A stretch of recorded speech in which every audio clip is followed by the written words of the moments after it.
Shalom, salam sejahtera dan salam sehat selalu untuk kita semua.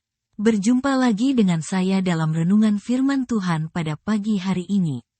Kiranya damai sejahtera dari Bapa Sorgawi, kasih dan anugerah dari Tuhan Yesus serta sukacita oleh Roh Kudus melimpah dalam kehidupan kita.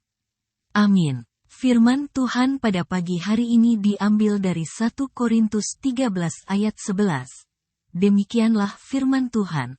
Ketika aku kanak-kanak, aku berkata-kata seperti kanak-kanak, aku merasa seperti kanak-kanak, aku berpikir seperti kanak-kanak.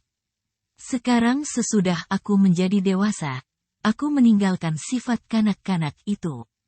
Tema firman Tuhan pada pagi hari ini ialah sudah dewasa, jangan lagi seperti anak-anak.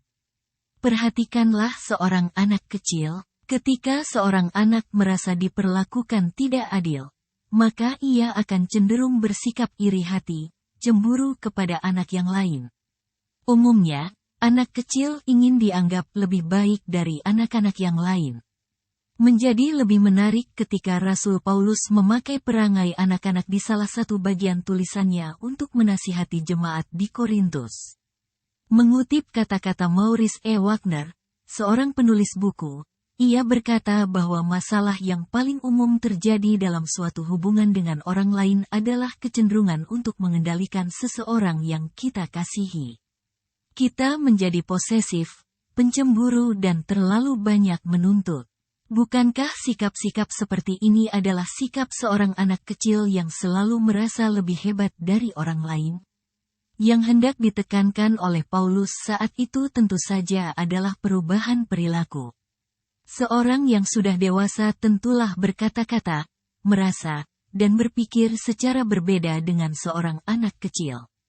Seorang yang dewasa rohani dengan semua karunia yang menyertainya tidak akan pernah merasa diri lebih hebat dari orang lain. Seorang yang dewasa rohani menyadari bahwa sia-sialah semua karunia bahkan imannya, jika ia tidak hidup dalam kasih. Seorang yang dewasa rohani hidup dalam kasih. Ia sabar menanggung segala sesuatu, tidak memegahkan diri, tidak sombong, tidak melakukan yang tidak sopan, tidak mencari keuntungan diri sendiri, tidak pemarah dan tidak menyimpan kesalahan orang. Kehendak Tuhan bagi hidup kita adalah bertumbuh hingga mencapai kedewasaan penuh dalam Kristus di mana sifat kanak-kanak itu terus terkikis habis dan karakter Kristus semakin nampak dalam hidup kita. Jadi, dewasa di sini bukanlah berbicara tentang usia yang sudah dikategorikan dewasa. Juga dewasa yang dibahas dalam renungan ini bukan dewasa secara psikologi.